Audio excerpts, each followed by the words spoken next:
So if I play you a song at like 120 beats per minute. Right, like a standard upbeat tempo. Yeah, exactly. Yeah. Your brain immediately categorizes it. It reads the tempo, flags it as energetic, and your body actually responds to that. Oh, for sure. Your heart rate might subtly sync up to the rhythm. Right. Your foot starts tapping. You process it as joy or forward momentum or just, a party. Mm-hmm. But if I take that exact same recording, like no new instruments, no different lyrics at all, and I physically drag it down to maybe 60 or 70 beats per minute. A completely different world. Yeah, this bizarre psychological glitch happens. The spaces between the notes become these like massive cavernous voids. Yeah. The joyous vocal drops a full octave and sounds like a lament. The party essentially turns into a feeling of deep, isolated dread. It forces the brain out of its comfortable, predictive autopilot. Right. You're no longer just physically reacting to a rhythm. You are suddenly drowning in the texture of the sound itself. And that auditory glitch, right, that visceral shift in how human beings process sound, that is the entire foundation of what we are unpacking today. It's such a fascinating topic. It really is. Welcome to the deep dive, by the way. We've got a really interesting stack of notes to go through today. We do! Drawn from a document titled LegacyImpact.docs. Yes, which contains these incredible excerpts from a retrospective called the Rotation Report. And specifically, we're looking at a deeply philosophical breakdown of modern music history. Right, centering on the legacy of DJ Screw. And we need to be totally clear with you listening right now. Yeah, we are not doing a standard biography today. No, not at all. We aren't just reciting a timeline of mixtape releases from 1990s Houston. Right, because treating this purely as a historical retrospective completely misses the actual impact. It totally misses the point. What reading through the Rotation Report reveals is a profound shift in global production trends. Yeah, it's an exploration of how a highly localized, deeply specific technique fundamentally altered our emotional relationship with tempo. And, I was struck by a specific claim the report makes right at the beginning. The part about permission. Yes, exactly. It argues that we shouldn't just look at what was created in that specific era, Right. but rather what that creation gave everyone else permission to do decades later. That's the real legacy. Because DJ Screw isn't just important for what he created, right? He's important for what his creation allowed to happen after. Exactly. So I want to start by challenging a basic assumption here. Okay, let's do it. We typically think of a DJ as a curator, right? Yeah, mostly. You pick the tracks. Right. Yeah. You read the room, you blend one song into the next, just to keep the dance floor moving. You're basically a conduit for someone else's finished art. Yeah, displaying materials. Mm-hmm. But the analysis we're looking at today argues for a massive evolutionary leap in that definition. It really does. It introduces the concept that a DJ could actually be the architect of a sound. An architect, not just a presenter. Right. Not just someone who plays the music, but someone who builds with it.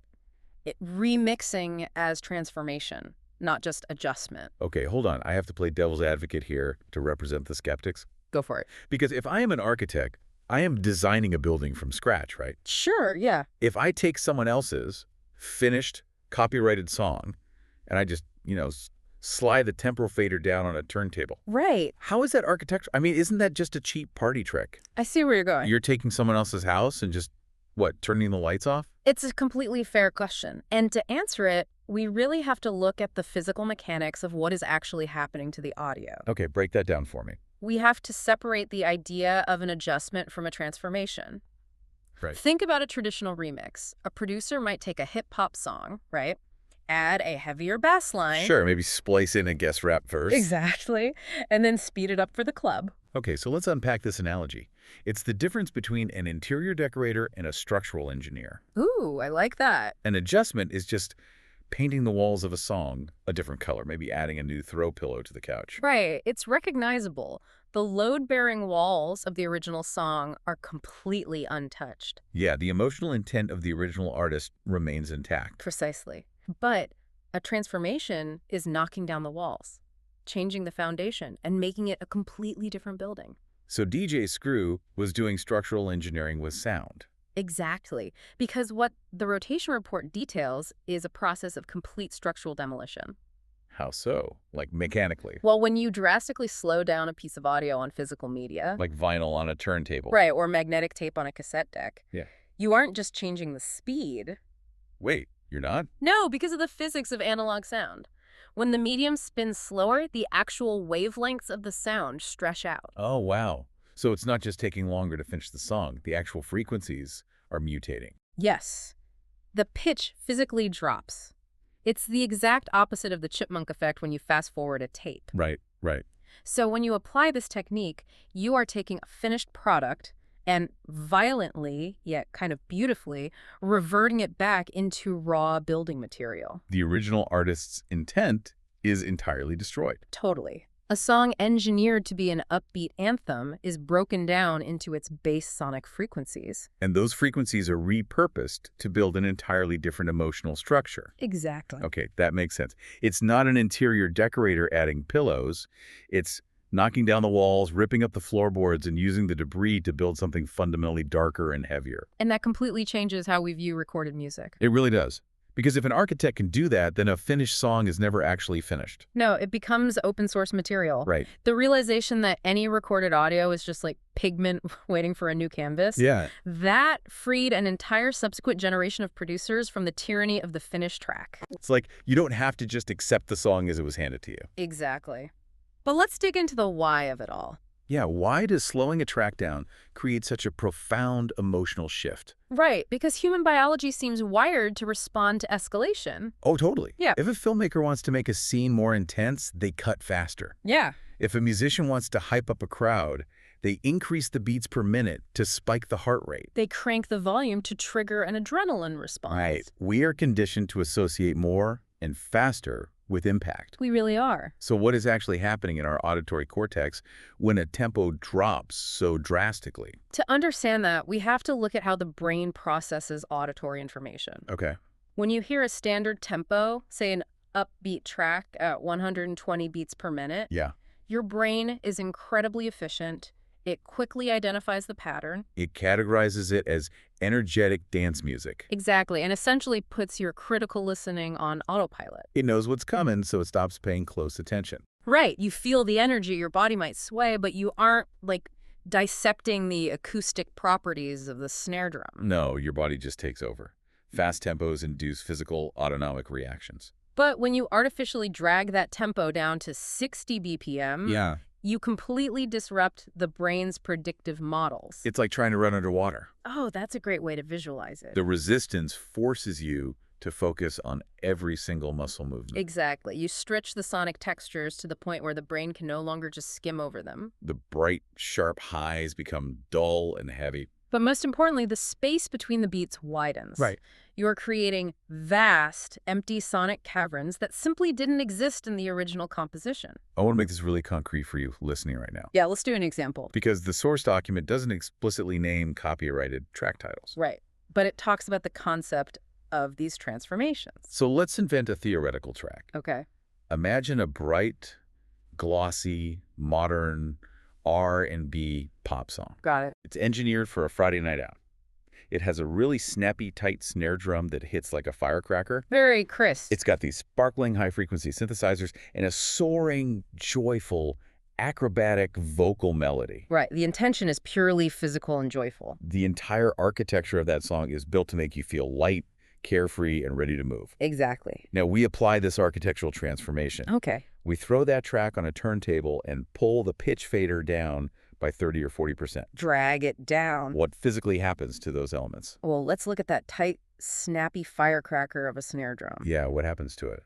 Because the wavelength is stretched, it suddenly sounds like a massive, rusted metal door slamming shut in an abandoned warehouse. Oh, wow. So it echoes. It feels heavy. Very heavy. And the sparkling synthesizers. Right, because the higher frequencies have been dragged down. They lose their shine. They morph into these groaning, ambient drones. So they sound mournful instead of energetic. Exactly. And the vocal is the craziest That's part, right? Oh, absolutely. That soaring, acrobatic singer suddenly drops a full octave. The vowels are elongated.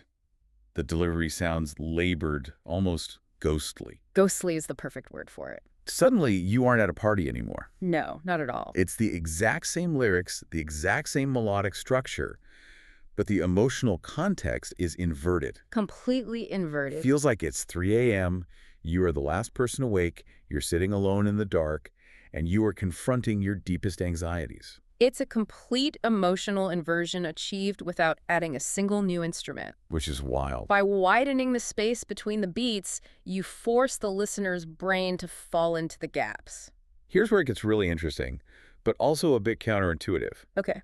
Usually, if we want to make a big impact, we think we need to be louder or faster to grab attention. Right, that's the standard logic. So why does the source argue that slowing down is what makes people really listen? It's almost like taking a low-resolution photograph and looking at it through a powerful magnifying glass. Oh, I love that analogy.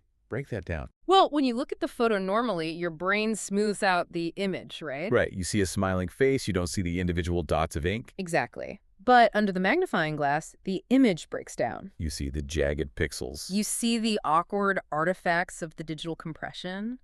And slowing the tempo does that for the ear. Wow. You start to hear the physical grain of the singer's vocal cords struggling for air. You hear the microscopic decay of the drum hit fading into silence. Exactly. You are forced to confront the flaws and the textures that the fast tempo was hiding. It forces you to, as the report puts it, really listen. It shifts the experience from an adrenaline rush to deep introspection. And it makes total sense that this profound psychological tool was forged in a very specific environment. Right, the geographic origin. The heat, the car culture, the syrup of 1990s Houston, Yeah, it provided the perfect local crucible for this sound. it really did. But reading through the analysis, it is incredibly strict about not trapping the legacy in that specific geography. Yes, the author explicitly warns against framing this strictly within a certain moment. Or strictly to Houston, Yeah. or strictly to a certain era of Southern hip-hop. Which is so important, and this highlights a common analytical trap we fall into when looking at cultural history. Totally. We want to put a label on it. Right. We want to put it in a glass display case at a museum, slap a plaque on it that says Houston, Texas, 1995. And walk away feeling like we understand it completely. Yeah, exactly. We crave neat categorization. But the report demands that we separate the origin of the sound from the application of the concept. Okay, origin versus application. That's a huge distinction. Massive. The aesthetic manifestation undeniably belongs to the unique cultural landscape of Houston. Without a doubt. But the underlying idea, that tempo manipulation dictates emotional control, Right. and that an artist can structurally redesign finished audio, that is a universal truth of psychoacoustics. So if we just say it's a 90s Houston thing, we miss the entire point of the deep dive. We really do. It's like trying to say that understanding gravity is just an apple orchard thing. Oh, that's good. Because that's where Newton was sitting. Like, Yeah. the origin is local. The application is universal. Exactly. It's like looking at the invention of the telescope in the Netherlands in the 1600s, right? Okay. And concluding that understanding the craters on the moon is strictly a 17th century Dutch phenomenon. Right. The physical tool was built in a specific place, but the view it provided belongs to the entire universe. Which introduces one of the most fascinating tensions in this entire analysis. The authenticity paradox. Yes, Yeah. because we have to ask ourselves, how does a highly specific local technique manage to escape its geographic frame? Especially one that is inherently dark, slow, and challenging to listen to. Right, and still influence global pop production. This is where the mechanics of how culture actually spreads get really interesting. Is a paradox. If this sound wasn't designed in a corporate boardroom by music executives trying to engineer a global pop phenomenon. Oh, which it wasn't. Right. How did it become one? The report makes a very sharp observation here. What does it say? It states that everything about his work feels rooted in place, in community, in real experience. Rooted in real experience. It explicitly contrasts this by noting it wasn't built for mass appeal. But became impactful because it was genuine. That sentence completely subverts the modern playbook for success. Oh, 100%.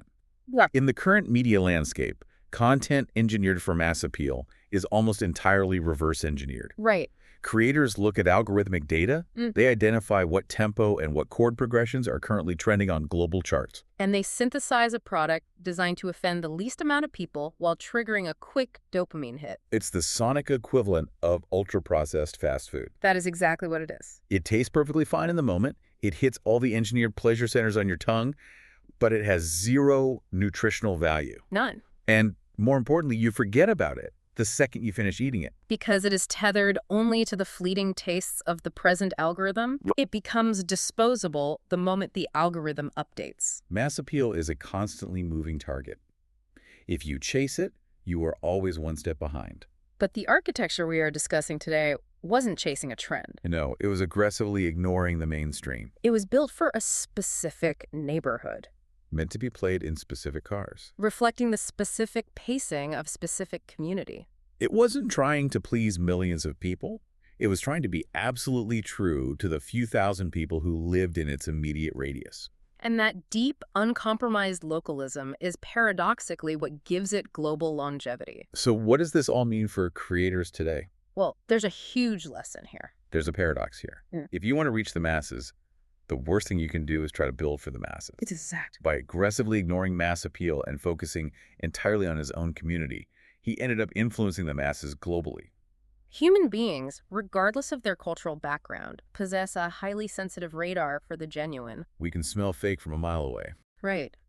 A teenager listening in Tokyo, or a producer in London, might have zero contextual understanding of the Houston cultural scene of the 1990s. Right. They don't know the streets. They don't know the references. But when they hear that slowed down, heavy, atmospheric audio, Yeah. they can intuitively feel the weight of a real lived experience behind it. I see the connection.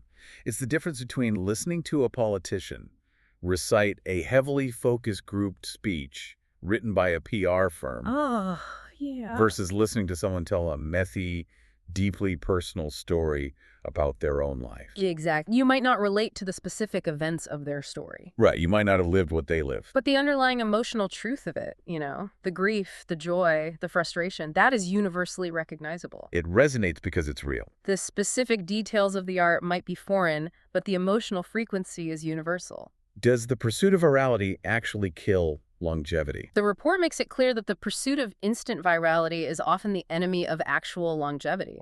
Virality is just a temporary spike on a graph. Longevity requires a foundation, and authenticity is the only foundation that doesn't erode when the trends change. That is such a profound takeaway. It really is. Which brings us to the ultimate proof of that longevity. Right, the modern echoes. We've broken down the mechanics of the turntable, the psychology, the slow tempo. And the paradoxical power of ignoring mass appeal. But the report promised us that his creation allowed other things to happen after. Yes. And the evidence of that is completely undeniable if you look at how music is consumed online today.